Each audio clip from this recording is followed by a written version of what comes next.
semuanya. Ini kedua kali saya ada di mimbar ini.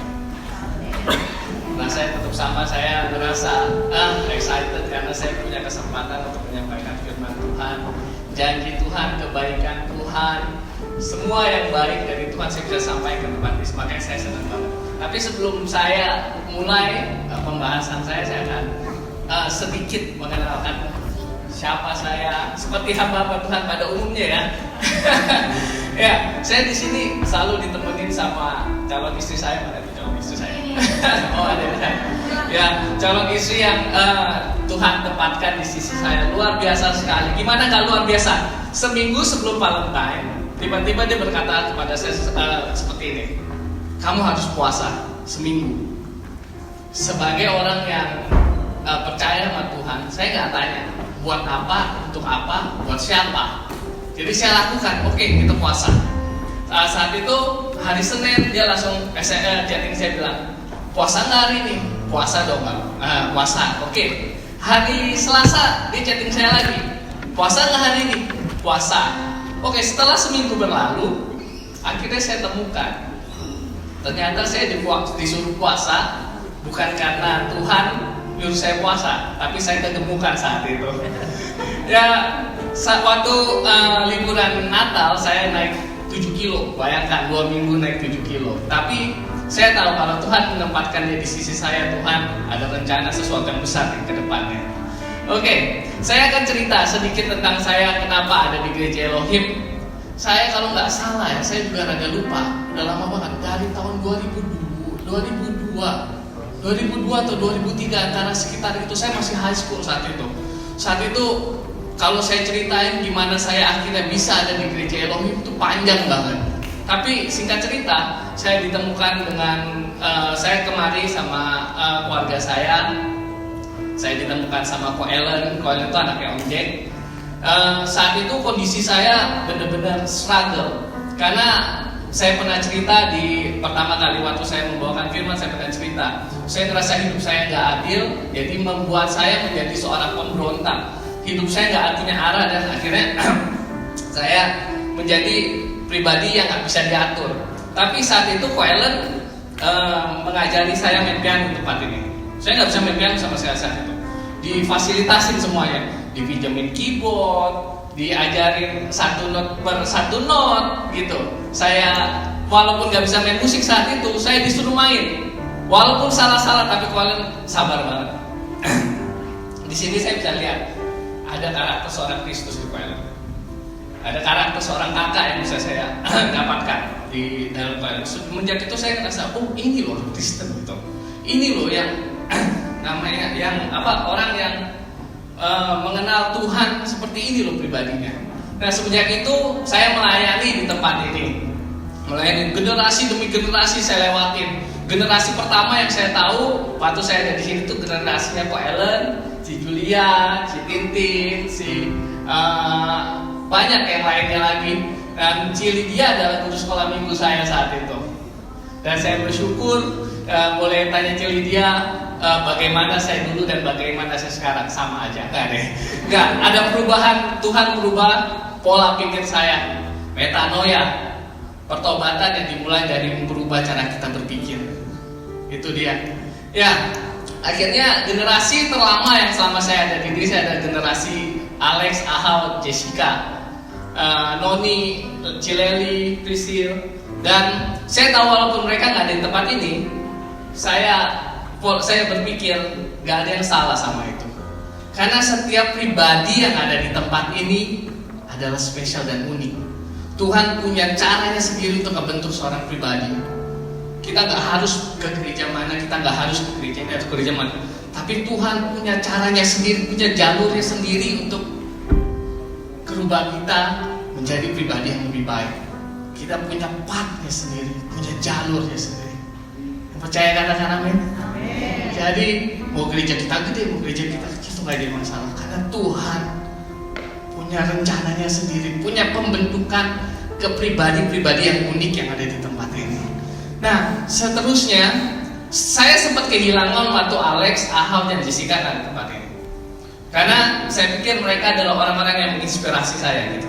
Saat saya lemah, saya lihat, kok mereka kuat banget ya, gak bisa kayak gitu, saya harus bangkit gitu. Dan begitu, kita itu berlomba-lomba untuk melayani Tuhan saat itu. Berlomba-lomba saat itu melayani. Cuman setelah mereka keluar, saya merasa down. Tapi saya nggak mau berpikir di sisi negatifnya. Tuhan bukakan mata saya.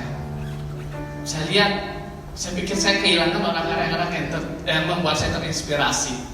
Tapi setelah saya melihat jemaat Elohim ya, orang tuanya saat jemaat keluarganya saat penyembahan mengangkat tangan gitu ya, ada yang menangis, menyembah sungguh, itu membuat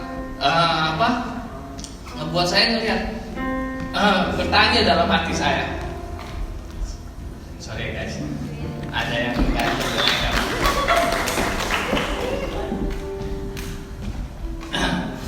Oke, jemaat Elohim ngebuat saya, waktu saya kan main musik, saya bisa ngelihat yang menyembah sungguh-sungguh, yang benar-benar rindu akan Tuhan. Saya melihat, saya dalam hati saya tanamkan gini, apakah di hari Tuhan nanti saya masih bisa seperti mereka?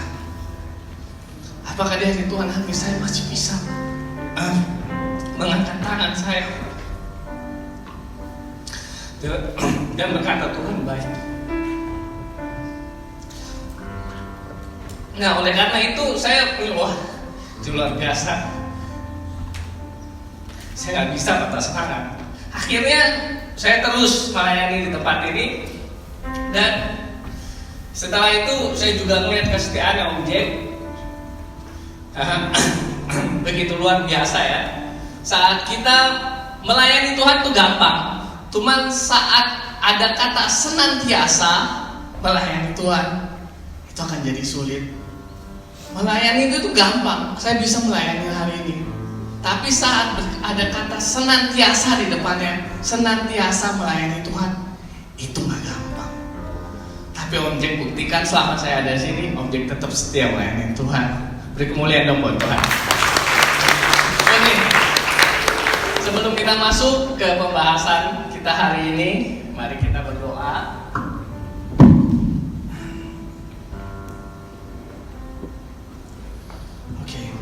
Terima kasih Tuhan buat hari ini, hari yang luar biasa yang Tuhan berikan.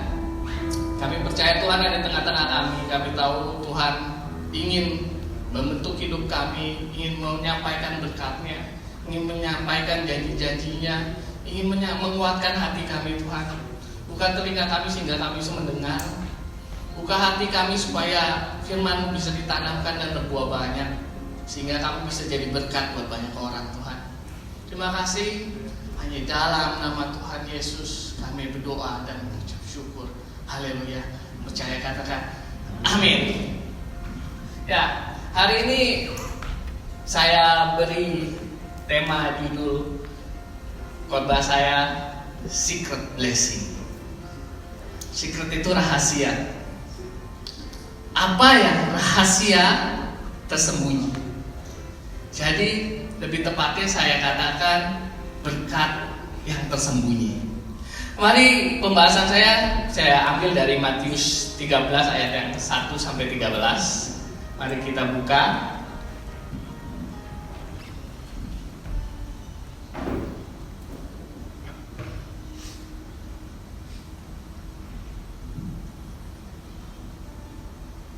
Sudah pada mendapatkan? Mari kita baca. Pada hari itu, ini tentang perumpamaan tentang seorang penabur. Pada hari itu keluarlah Yesus dari rumah itu dan duduk di tepi danau. Maka datanglah orang banyak berbondong-bondong lalu mengerumuni dia, sehingga naik ke perahu dan duduk di situ. Sedangkan orang banyak semuanya berdiri di pantai, dan ia mengucapkan banyak hal dalam perumpamaan kepada mereka. Katanya, adalah seorang penabur keluar untuk menabur. Pada waktu menabur, sebagian benih itu jatuh di pinggir jalan. Lalu datanglah burung memakannya sampai habis. Sebagian jatuh di tanah yang batu yang tidak banyak tanahnya. Lalu benih itu pun segera tumbuh karena tanah tipis. Tetapi sesudah matahari terbit, layulah dan menjadi kering karena tidak berakar. Sebagian lagi jatuh di semak duri, lalu semakin besarlah semak itu dan menghimpitnya sampai mati. Dan sebagian jatuh di tanah yang baik, lalu berbuah, ada yang 100 kali lipat, ada yang 60 kali lipat, ada yang 30 kali lipat. Ayat yang ke-9 berkata, siapa bertelinga, hendaklah ia mendengar. Ayat yang ke-10, maka datanglah murid-muridnya dan bertanya kepadanya, mengapa kau berkata-kata kepada mereka dalam perumpamaan? Jawab Yesus, kepadamu diberikan karunia untuk mengetahui rahasia kerajaan sorga, tetapi kepada mereka tidak, karena siapa yang mempunyai kepadanya akan diberi sehingga ia berkelimpahan. Tetapi siapa yang tidak mempunyai, apapun juga yang ada padanya akan diambil daripadanya. Itulah sebabnya aku berkata-kata dalam perumpamaan kepada mereka, karena sekalipun melihat mereka tidak melihat, sekalipun mendengar mereka tidak mendengar dan tidak mengerti. Amin. Ya, ini ayat yang setiap tahunnya paling tidak ada 1 atau 2 hamba Tuhan yang membahas. Ini ayat yang sering banget kita baca. Tapi bukan itu yang mau saya bahas. Bukan tentang perumpamaan penabur yang mau saya bahas. Saya mau, yang menarik adalah saat murid-muridnya nanya sama Tuhan di ayat yang ke-10, ya 13 ayat 10, dia bertanya gini, maka datanglah murid-muridnya bertanya kepadanya, mengapa engkau berkata kepada mereka dalam perumpamaan? Kita tahu Tuhan itu unik. Setiap kali menyampaikan sesuatu itu dengan perumpamaan. Jadi setiap kali Tuhan menyampaikan sesuatu, kita harus menyelidiki apa maksud Tuhan ini. Karena kalau kita telan mentah-mentah, kita bisa bingung ini maksudnya apa gitu. Banyak banget di Matius 13 ayat 24 dia bilang perumpamaan tentang lalang di antara gandum. Matius 13 ayat 34 perumpamaan tentang biji sesali dan ragi. Matius 13 ayat 44 perumpamaan tentang harta terpendam dan mutiara yang berharga. Dan ini pun diaminkan Tuhan, karena emang Tuhan suka berbicara dengan perumpamaan-perumpamaan. Jadi sulit untuk orang yang tidak mengenal Tuhan mengerti apa maksud Tuhan. Jangankan orang yang tidak mengenal Tuhan, orang yang mengenal Tuhan pun sulit untuk mengertinya. Harus belajar. Oke, Tuhan mengaminkan kalau Tuhan itu emang sudah disetting demikian rupa saat menyampaikan sesuatu. Di Matius 13 ayat 35 kita buka. Cepat saja. Dia berkata begini, supaya genaplah firman yang disampaikan oleh Nabi, aku membuka mulutku mengatakan perumpamaan, aku mengucapkan hal yang tersembunyi sejak dunia dijadikan. Emang settingannya seperti itu. Tuhan bukannya gak mau menyampaikan sesuatu straightforward, dah gitu ditelan mentah-mentah. Karena firman Tuhan itu begitu dalam, sehingga bagaimana Tuhan menyampaikannya, temanya itu beda-beda ke pribadi. Ada rahasia-rahasia yang kita bisa dapatkan dari apa yang Tuhan sampaikan. Begitu. Dan kita tahu, ya, 2 tahun belakangan ini kita dihadapi dengan pandemi COVID-19. Semua banyak banget peraturan-peraturan yang pemerintah buat, yang pemerintah himbau, banyak larangan yang diterapkan, banyak tempat yang ditutup, banyak orang kantor yang dirumahkan, bahkan airport pun harus tutup. Nah, penting buat kita anak-anak Tuhan mengerti apa yang Tuhan sedang kerjakan dalam keadaan COVID ini. Apa yang Tuhan sedang ingin sampaikan, apa yang ada maksud apa di balik ini.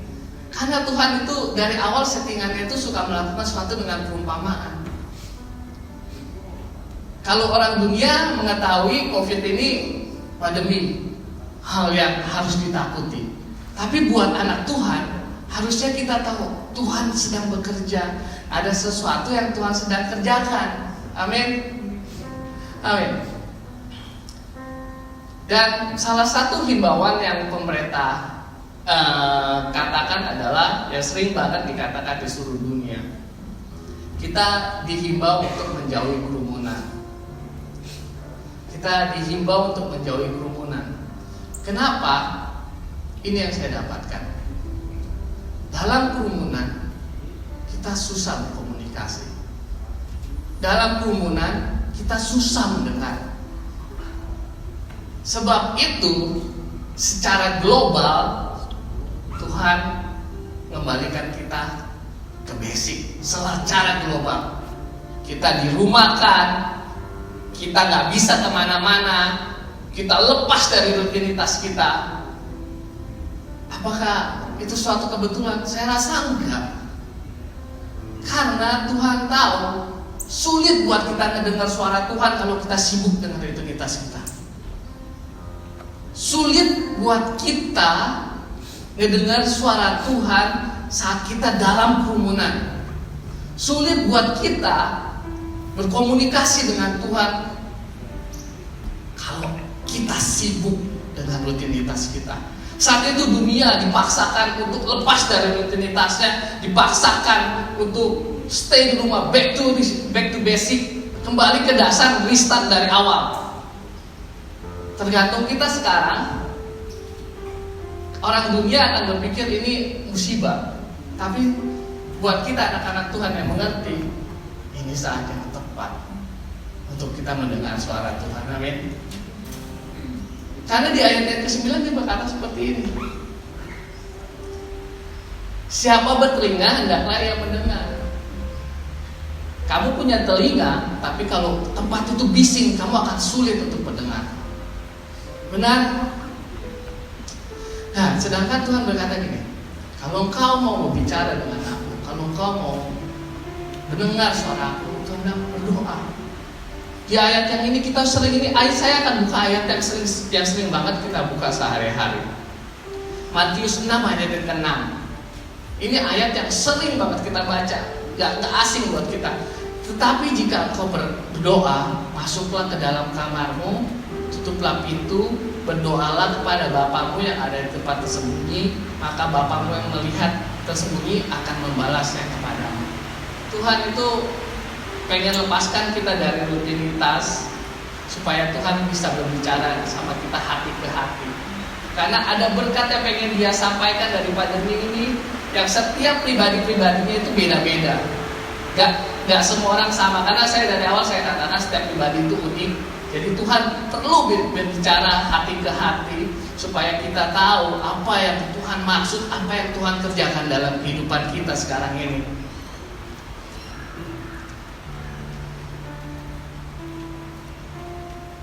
Dan dalam keadaan pandemi ini di dunia, di global, yang paling ditawarkan adalah satu, kekhawatiran. Seakan-akan kekhawatiran itu diobral. Semua orang bisa mendapatkan kekhawatiran tanpa harus mencari. Gimana enggak? Satu hari yang meninggal bisa 30.000 orang di satu negara.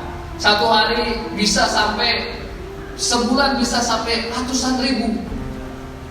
Kita dihadapkan di situasi di mana kita harus khawatir tanpa harus mencari. Kita khawatir pergi kemana, kita khawatir pergi kemana. Dan saat khawatir melanda, damai sulit kita temukan. Di mana kita bisa dapatkan damai? Dalam keadaan dunia secara global. Ini bukan masalah personal, tapi masalah dunia. Di mana secara global dunia menghadapkan masalah yang sama, sehingga kemanapun kita pergi akan membawa kekhawatiran. Dan di mana kita harus mencari damai? Itu pertanyaannya. Di mana kita harus mencari damai? Mari kita buka di Yohanes 14 ayat yang ke-27. Ayat yang sering banget kita baca. Sering banget yang kita baca. Baik, kita baca. Damai sejahtera kutinggalkan bagimu, damai sejahtera ku kuberikan kepadamu. Dan apa yang kuberikan tidak seperti yang diberikan oleh dunia kepadamu. Jangan gelisah dan gentar. Jadi gini, Tuhan sendiri mengakui dunia ini bisa memberi damai. Karena Tuhan berkata katanya, damaiku itu gak seperti yang dunia kasih. Dunia bisa memberi damai, tapi damainya dunia itu tergantung dengan situasi sekitar. Itu damainya dunia. Sifatnya semu. Saat keadaan kacau, damai itu hilang. Sedangkan damai yang Yesus punya adalah siapa yang memberitakan hidup kita. Tidak tergantung keadaan sekitar. Itu damainya Yesus. Dan kalau kita ada di dalam damai Kristus, keadaan sekitar seperti apapun, krisis seperti apapun, gak akan jadi masalah. Karena kita punya Tuhan. Oke. Paulus berkata seperti ini.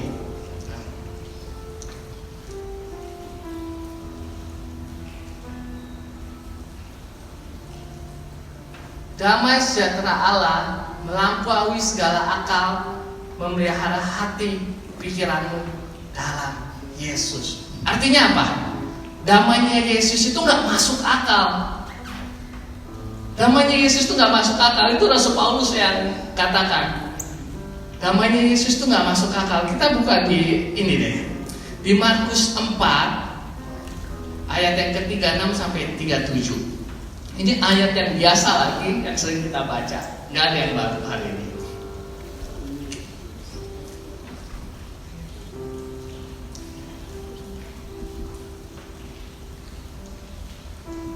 Sudah pada mendapatkan? Oke. Markus 4, 36 dan 37. Mereka meninggalkan orang banyak itu lalu bertolak dan membawa Yesus beserta dengan mereka dalam perahu di mana Yesus telah duduk. Dan perahu lain juga menyertai dia. Lalu mengamuklah taufan yang sangat dahsyat dan ombak yang menyembur masuk ke dalam perahu, sehingga perahu itu mulai penuh dengan air. Pada waktu itu Yesus sedang tidur di buritan dan di sebuah tilam, maka murid-muridnya membangunkan dia berkata kepadanya, "Guru, engkau tidak peduli kalau kita binasa?" Bayangkan, dalam keadaan taufan yang mengamuk, Tuhan tidur. Yesus tidur. Saya jadi keingat waktu saya ke Eropa. Saya waktu itu dari Scotland ke Irlandia. Saat itu kita nyebrangnya itu naik kapal, kurang lebih 2 jam. Saat itu emang kondisinya daerah sana selalu hujan, berombak, dan saya ada di kapal saat itu sama Valen dan keluarganya. Saat saya naik sejam saya nggak apa-apa, setelah sejam saya tidur. Cuman beda. Saya tidur bukan karena saya tenang. Saya tidur karena saya mau muntah, saudara. Pusing saya. Itu ombaknya, gelombangnya itu, aduh, benar-benar ngebuat saya pusing. Bukannya dalam kehidupan kita juga sering terjadi gitu. Saat ombak goyang, goncangin hidup kita, masalah datang, masalah nggak dicari datang sendiri, begitu. Kita pusing. Tapi Tuhan beda. Saat ombak begitu besar, dia tidur dengan nyenyak. Kenapa saya bisa bilang dia tidur dengan nyenyak? Karena murid-muridnya sempat berpikir, kok ada ya orang seperti ini dalam keadaan situasi kritis menakutkan, tidur dan harus dibangunkan, gitu. Murid-muridnya bingung, kok ada ya orang seperti itu. Kita sadari satu hal ya. Sebagian dari murid-murid Yesus adalah nelayan. Sebagai nelayan mestinya mereka terbiasa dengan gelombang yang besar dan hal-hal seperti ini.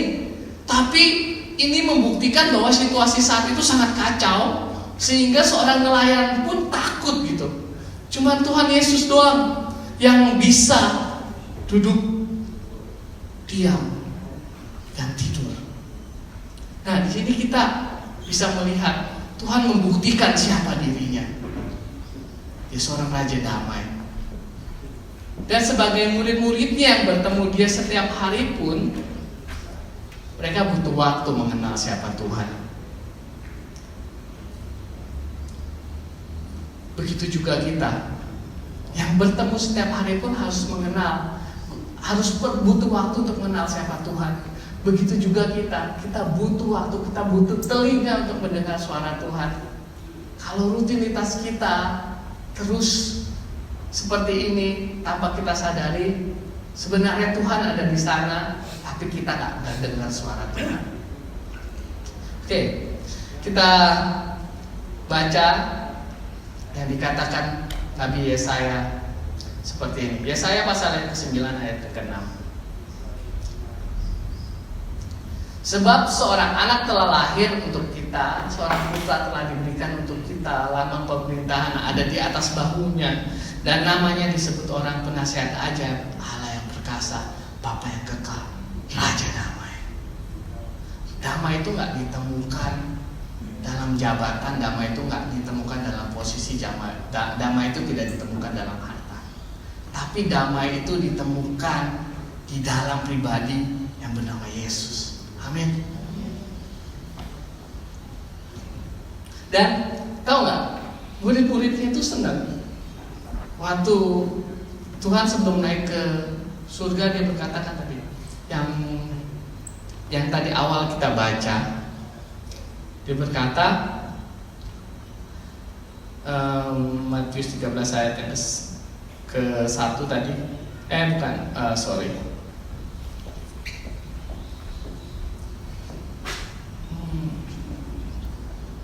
Yohanes 14 ayat ke-27 dia berkata, damai sejahtera-Ku kutinggalkan bagimu, damai sejahtera-Ku kuberikan kepadamu, dan apa yang kuberikan tidak seperti yang diberikan oleh dunia kepadamu, jangan gelisah dan gentar. Murid-muridnya senang karena dia mengalami di mana dia melihat Tuhan langsung. Dia teringat dalam perahu, Tuhan dalam keadaan begitu kacau tetap bisa tidur. Dan apa yang dikatakan Tuhan sebelum Tuhan naik ke surga, dia katakan, damai yang sama Aku tinggalkan buat kalian.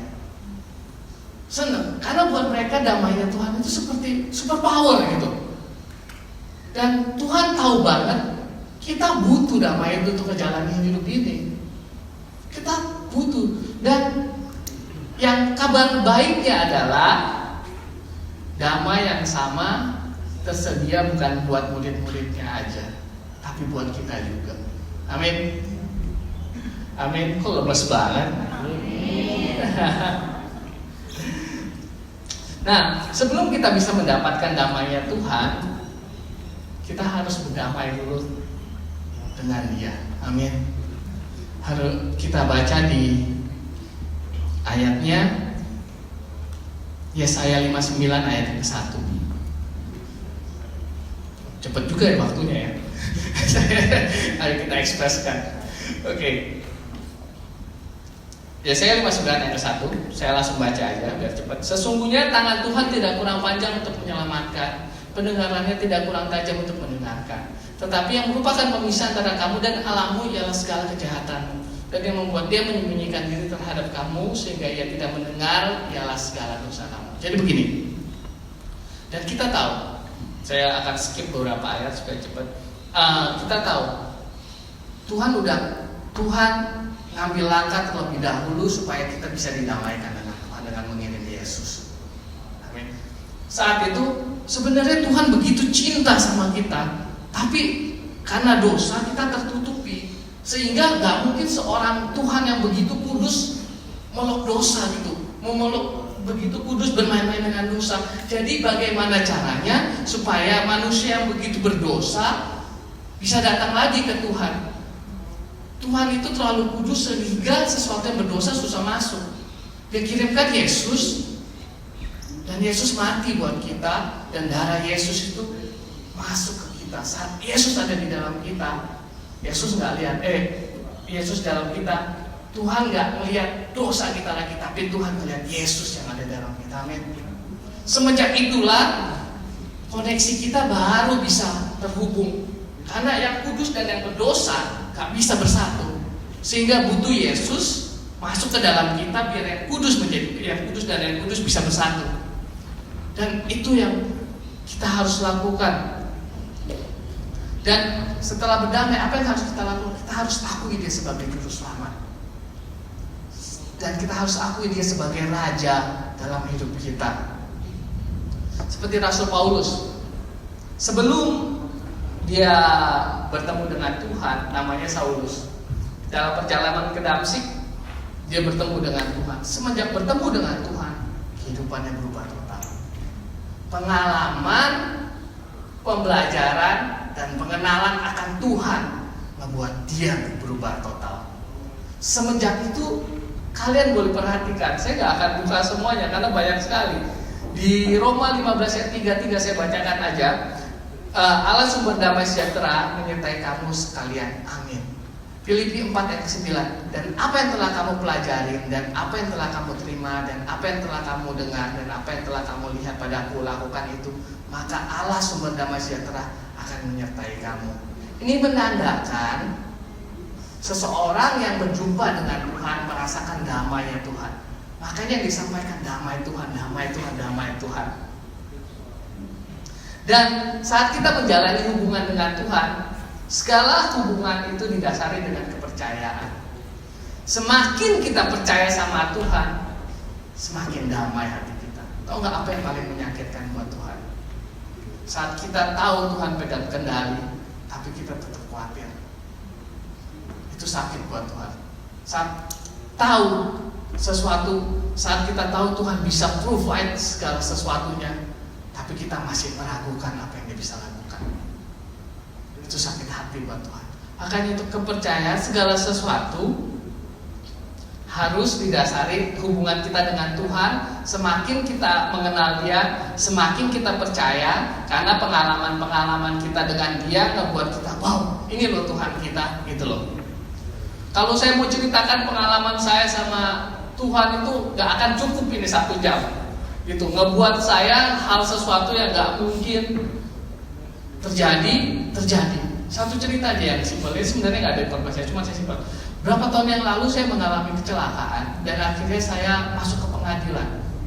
Dalam pengadilan, satu, biayanya akan gede karena saya harus nyewa pengacara. Dan saya dituntut 2 pasal, 3 pasal, saya kurang ingat. Saat itu saya dituntut menyetir dengan kelalaian, kedua menyetir tanpa menyetir yang menyederai orang, dan ini tuntutannya adalah saya penjara 1 tahun atau lisensi saya hilang selama 3 bulan. Sebagai manusia biasa saya khawatir, tapi saya percaya pasti Tuhan menangin saya, karena ini bukan sesuatu yang saya emang inginkan, sesuatu yang saya setting terjadi. Ini terjadi. Kalau sesuatu terjadi, saya yakin kalau Tuhan mengizinkan sesuatu terjadi, berarti Tuhan ada sesuatu kemuliaan yang Tuhan ingin sampaikan. Dan singkat cerita, saya bingung saya mesti kemana. Saya dituntut. Kejadian ini prosesnya itu 1 tahun sampai ada keputusan. Dan yang luar biasanya, saya lepas dari semua tuntutan. License saya nggak hilang. Dan satu hal lagi yang paling menarik, saya pakai lawyer, saya pakai barrister, pakai 2, dan saya nggak keluar duit 1 sen pun. Siapa yang bayar? Bos saya. Tapi saya tahu ini Tuhan pakai dia untuk memberkati saya. Amin. Mustahil, minimal kalau saya perhitungkan minimal, kalau prosesnya 1 tahun minimal dia keluar 20.000 untuk saya. Karena dia pakai 2 lawyer, 1 lawyer, 1 barrister. Dan semua tuntutan yang dituduhkan ke saya semuanya lepas. Dan saya dari pengalaman ini saya yakin kalian juga punya pengalaman yang sama. Hal-hal ini ngebuat kita percaya gitu. Kalau Tuhan tuh luar biasa, men. Dan damai sejahtera itu berhubungan langsung dengan percaya. Percaya kita dapat dengan mengenal Tuhan dengan sungguh.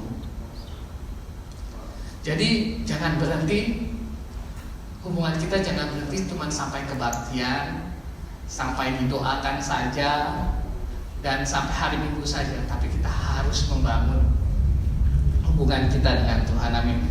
Dan kita buka di Matius 8 ayat 25. Cepat aja, saya bacakan biar gak terlalu lama. Maka datanglah murid-muridnya membangunkan dia. Katanya, Tuhan, tolonglah kita binasa. Dia berkata kepada mereka, mengapa kamu takut, kamu yang kurang percaya? Lalu bangunlah Yesus menghadik angin dan danau itu. Maka danau itu menjadi teduh sekali. Saya sudah katakan, saat engkau takut,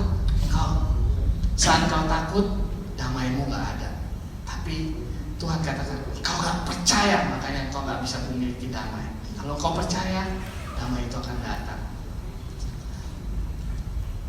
Dan kita juga nggak akan lupa peranan Roh Kudus dalam hal ini. Roh Kudus itu adalah roh kebenaran. Apa yang benar itu teratur, apa yang teratur itu tertata rapi. Kalau hidup kita, siapa yang percaya kalau firman Tuhan, ketetapan Tuhan, segala sesuatunya yang Tuhan tulis dalam firman Tuhan itu bukan buat kebaikan Tuhan, tapi buat kebaikan kita. Jadi saat kita melakukan firman Tuhan, semua ketetapan-ketetapannya, kita akan hidup damai. Bayangkan aja kalau kita dalam naik mobil gitu, semua orang nggak teratur, bagaimana kita bisa menyetir dengan damai? Pasti kita khawatir akan ada yang nabrak ke sini. Dan saat kita melakukan ketetapannya Tuhan, itu bukan buat kebaikan Tuhan, tapi buat kebaikan kita. Dan saat kita melakukannya dengan rapi, apa yang Tuhan mau, percayalah damai sejahtera kita akan melimpah-limpah. Amin. Jadi kesimpulannya seperti ini. Saya udah masuk kesimpulan. Hanya mendengar suara Tuhan, kita bisa mendengar dan mengungkap apa yang rahasia yang Tuhan pengen sampaikan dalam suatu kejadian. Seperti tema khotbah saya hari ini, berkat yang tersembunyi. Jadi setiap kejadian dalam kehidupan kita, mau itu pandemi, mau itu masalah pribadi kita ataupun apa, ada berkat yang tersembunyi yang Tuhan sediakan. Tapi untuk mengetahui berkat ini, kita harus mendengarkan suara Tuhan supaya kita tahu apa yang Tuhan sedang kerjakan. Amin. Dan oleh sebab itu saya tutup dengan satu ayat. Yesaya 32 ayat yang ke-17. Di mana ada kebenaran itu, mari kita baca bareng-bareng deh. Yesaya 32 ayat yang ke-17.